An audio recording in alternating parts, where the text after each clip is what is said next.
The Malayan Emergency was a Malayan guerrilla war fought between Commonwealth Armed Forces and the Malayan National Liberation Army, the military arm of the Malayan Communist Party, from 1948 to 60. Malayan Emergency was the colonial government's term for the conflict. The MNLA termed it the Anti-British National Liberation War. The rubber plantations and tin mining industries had pushed for the use of the term emergency, since their losses would not have been covered by Lloyd's insurers if it had been termed a war. Despite the Communists' defeat in 1960, Communist leader Chin Peng renewed the insurgency in 1967. It lasted until 1989, and became known as the Communist Insurgency War. Although Australian and British armed forces had largely withdrawn from Malaya years earlier, the insurgency still failed. Origins.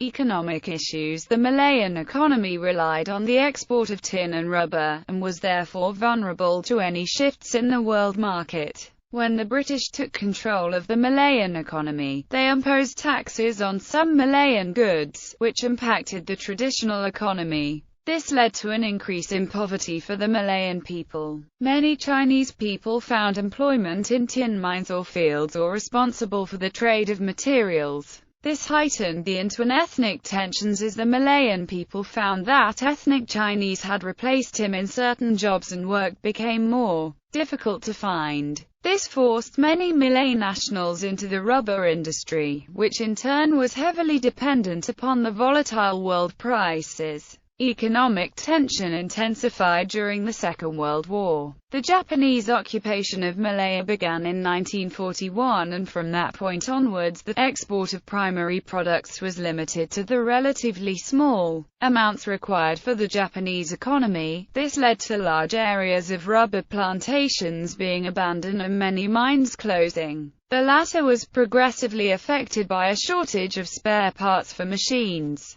Rice imports, which made up a large portion of the Malayan diet, fell rapidly due to limited trade, and thus the population was forced to focus their efforts on producing enough food to stay alive. Many people believed that the British would soon return and save them, so they did not attempt to learn the farming skills that would be essential for survival. This then led to severe famine in Malaya from 1942. The withdrawal of Japan at the end of World War II left the Malayan economy disrupted. Problems included unemployment, low wages, and high levels of food inflation, well above the healthy rate of 2 to 3%. The Malayan Communist Party began to use the failing economy as a tool of propaganda against the British. The British had not addressed the underlying economic problems that were now worse within Malaya than they had ever been. There was considerable labor unrest and a large number of strikes occurred between 1946 and 1948. One example of this was a 24-hour general strike organized by the MCP on 29 January 1946. During this time, the British administration was attempting to repair Malaya's economy. Revenue from Malaya's tin and rubber industries was important to Britain's own post-war recovery. Protesters were dealt with harshly, by measures including arrests and deportations. In turn, protesters became increasingly militant. In 1947, alone, the Chinese Communists in Malaya organized a further 300 strikes. First point of war. On 16 June 1948, the first overt act of the war took place when 3 European plantation managers were killed at Sungai Siput, Perak. The Malayan Communist Party was ordered to go on the offensive in accordance with Soviet global strategy. The British brought emergency measures into law, first in Perak in response to the Sungai Siput incident and then, in July, countrywide.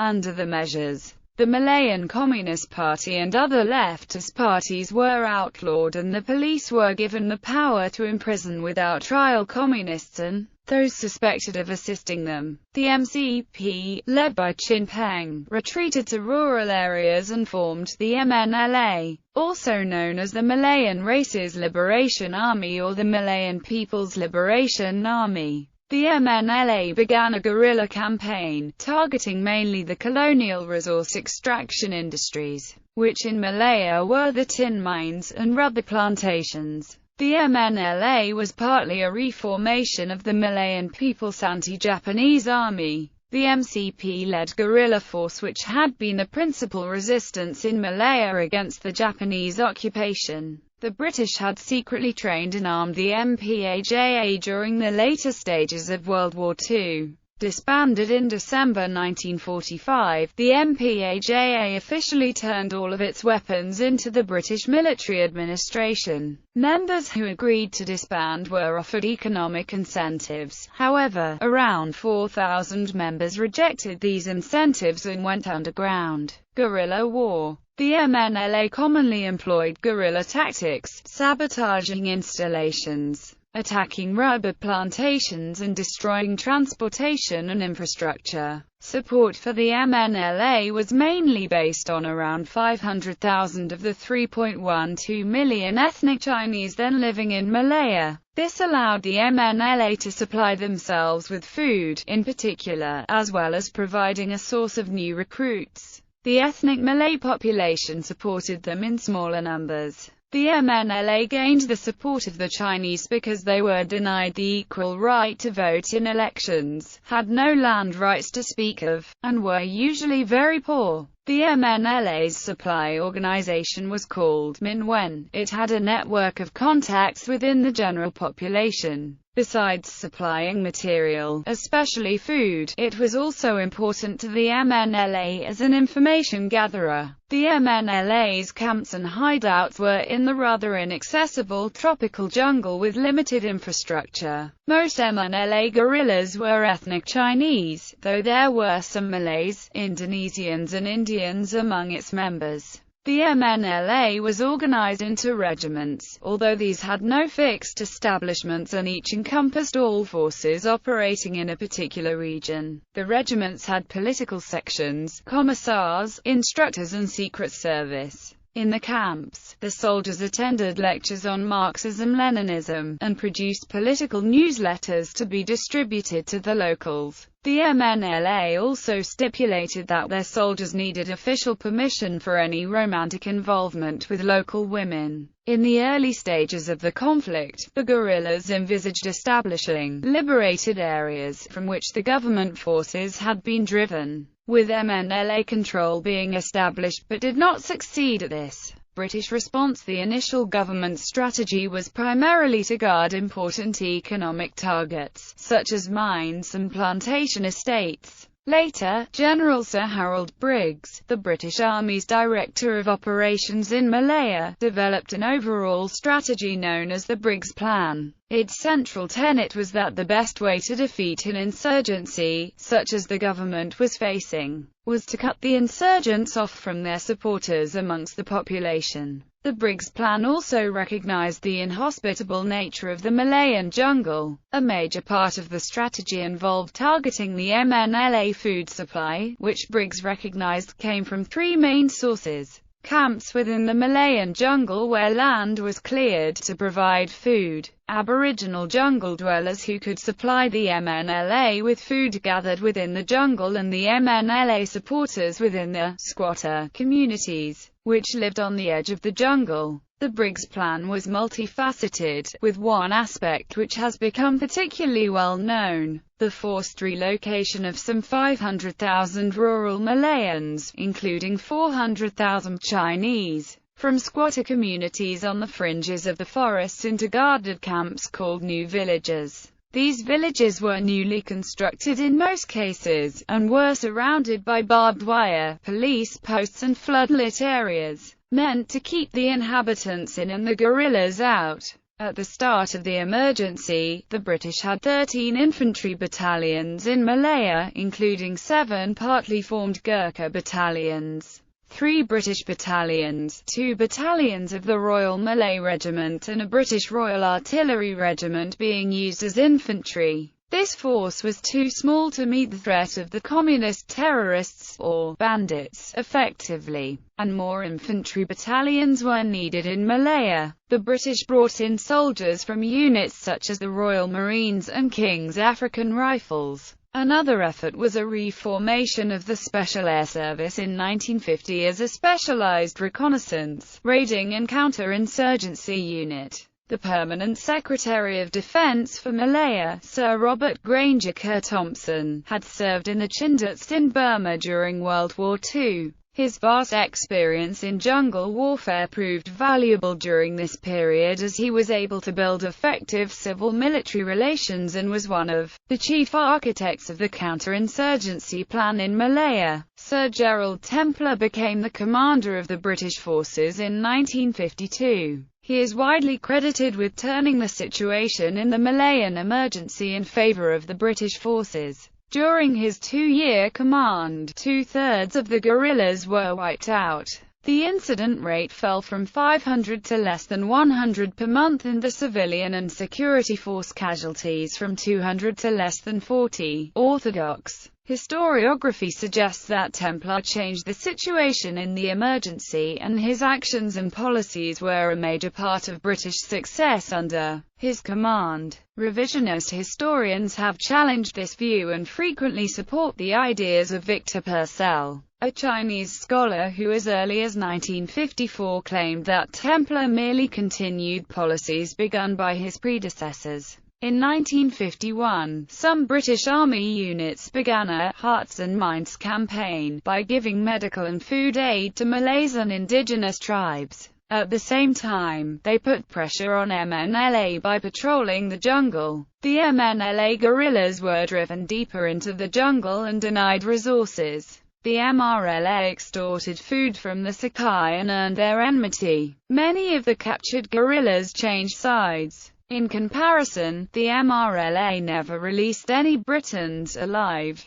In the end, the conflict involved a maximum of 40,000 British and other Commonwealth troops, against a peak of about 7–8,000 communist guerrillas. Control of anti-guerrilla operations at all levels of government, the military and civil authority, was assumed by a committee of military, police and civilian administration officials. Each state war executive committee, for example, included the state chief minister as chairman, the chief police officer, the senior military commander, state home guard officer, state financial officer, state information officer, executive secretary and up to 6 selected community leaders. The police, military and home guard representatives and the secretary formed the operations subcommittee responsible for day-to-day direction of emergency operations. The operations subcommittees as a whole made joint decisions. Nature of warfare. The British Army soon realised that clumsy sweeps by large formations were unproductive. Instead, platoons or sections carried out patrols and laid ambushes based on intelligence.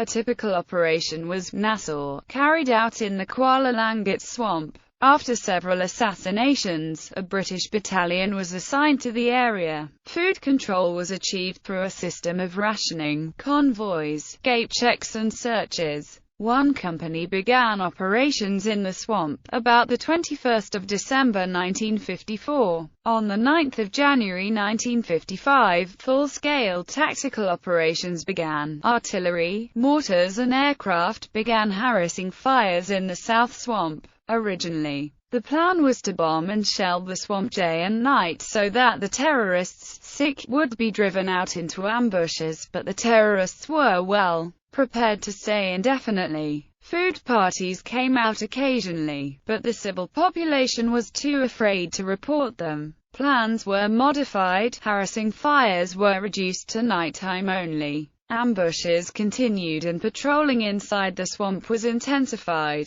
Operations of this nature continued for 3 months without results. Finally, on the 21st of March, an ambush party, after 45 hours of waiting, succeeded in killing 2 of 8 terrorists. The first two red pins, signifying kills, appeared on the operations map, and local morale rose a little. Another month passed before it was learned that the terrorists were making a contact inside the swamp. One platoon established an ambush, one terrorist appeared and was killed. May passed without a contact. In June, a chance meeting by a patrol accounted for one killed and one captured. A few days later, after 4 fruitless days of patrolling, one platoon en route to camp accounted for 2 more terrorists. The No. 3 terrorists in the area surrendered and stated that food control was so effective that one terrorist had been murdered in a quarrel over food.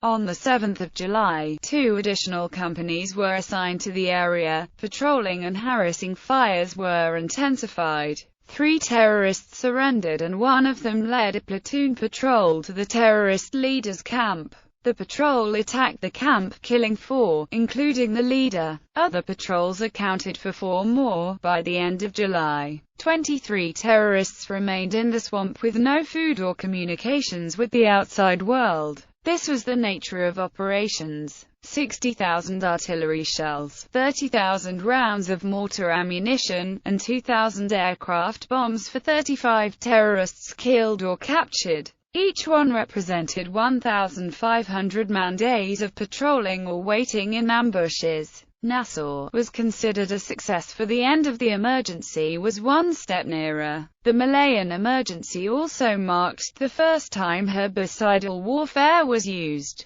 Defoliation experiments using 2,4-D and 2,4,5-T were conducted by the British during the conflict in the 1950s. Areas of jungle close to roadways were cleared using chemical defoliation to help prevent ambushes by communist guerrillas.